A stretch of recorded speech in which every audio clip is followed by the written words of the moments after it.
And to bring up my Nigerian side, I cannot be doing fine girl and stink. People can smell you before they've even had a word with you. I haven't really heard a lot of people talking about today's topic in the context of money or perhaps your workplace, but I dare say it is very, very important. Now, this channel is all about personal finance, investing, improving your personal development. So whatever affects our monies, be rest assured we are going to talk about it. So your personal hygiene and your personal grooming could be holding you back. Now, here is a disclaimer. This video is a little bit of a tongue-in-cheek video, but it is very serious at the same time. So I'm not referring to those who have perhaps health issues that might affect their personal hygiene. I'm talking about those of us who have a very, very lazy personal hygiene practices. You know, things like not brushing your teeth in the morning, not having a shower or a bath in the morning, not washing your hair, and really just not helping the rest of us around you when it comes to your scent.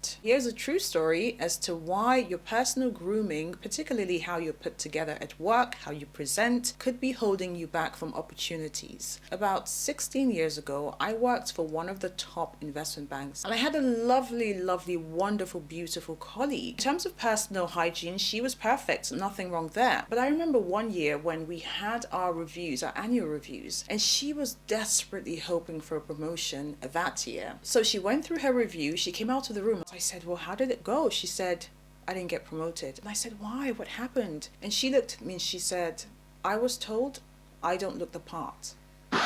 Now, my colleague, as well as others on other teams, weren't really bought into the whole, I need to wear a suit every day. I had never seen her in a suit. And eventually she decided, you know what, this isn't for me. And she left, unfortunately, for the rest of us. Now, I'm not saying you need to wear a suit. What I'm saying is you need to understand the spirit and the culture of your organization. For some people, they wear uniforms to work. Make sure your uniform is pressed and looking crisp. Look well put together. Also not saying go out there and spend your hard-earned money on Brunello Cucinelli or Givenchy, especially when you can't afford it. H&M, Zara, Mango, River Island, Topshop, those will do. If you want to take it a notch higher in terms of the high street, you can go into Reese, a little bit of Hobbs, a little bit of LK Bennett, a little bit of J. Crew, COS. You don't need to spend a huge amount of money on your wardrobe. You look crisp and clean and well put together. For some of us, work is already challenging and difficult as it is. You do not want to give your bosses another reason to say no.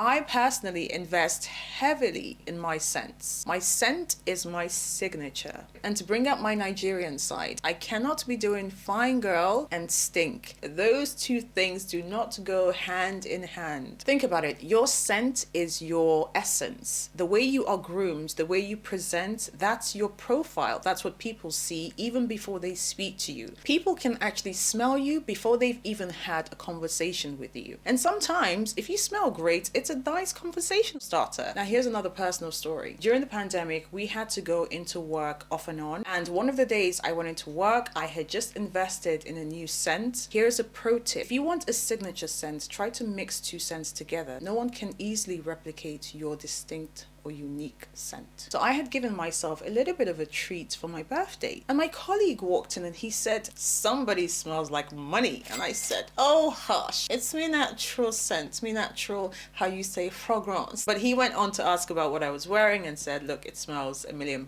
I could literally smell you before I walked in, and it smelled heavenly in here. At the moment, I don't spend a ton of money on clothes, but I do invest in the way I present and my grooming. Now, in the professional world, people talk about showing up as your authentic self, and I agree. However, your employer is a business. They want you to show up as your most authentic self, as long as that self is the one that hits targets and brings in the revenues. Think about it. If you were a business owner and an employer, would you rather hire someone who maybe doesn't have the best presentation, but can be taught about that? On the other hand, they have really decent hygiene. Or would you rather hire someone who looks spectacularly immaculate, but drives away all all the oxygen molecules in the air in front of clients. If you are struggling with personal hygiene, there are a few things you can do to improve that without spending a fortune. The first thing to do is the basic. Take a shower, brush your teeth. And if beyond that you still have some issues, I would recommend investing in some good perfumes. They don't have to cost a fortune. Granted, some people don't take well to perfumes or colognes. Okay, I hear you. So how about fabric softeners? I hear in Japan, correct me if I'm wrong, they tend to take offense to really strong scents, and so they typically use fabric softeners and they smell very decent. So fabric softener might be the way to go. If that doesn't work for you, how about some good deodorant? And you might be thinking, oh, I don't want all that spray and toxins getting into my pores. I understand you. How about some essential oils? Those are very natural. They're not harmful. They tend to fade after a while, but it's a nice scent. No? Okay, how about holy water? Because we don't know how to help. Most employers will not dare tell you in today's world that you don't look the part or you have poor personal hygiene. Now, some of them might if you have that sort of relationship, or if they decide that they care more about their businesses than your feelings. It's possible. But the point being, your employer would most likely make up some excuse or the other as to why you aren't selected to go to the Dubai office or the Shanghai office, or why you've been skipped over for a promotion where you are front facing or client facing, then tell you what the problem is. Also, because in today's world, with all the movements and sensitivities, most employers, if not all employers, do not want to hear,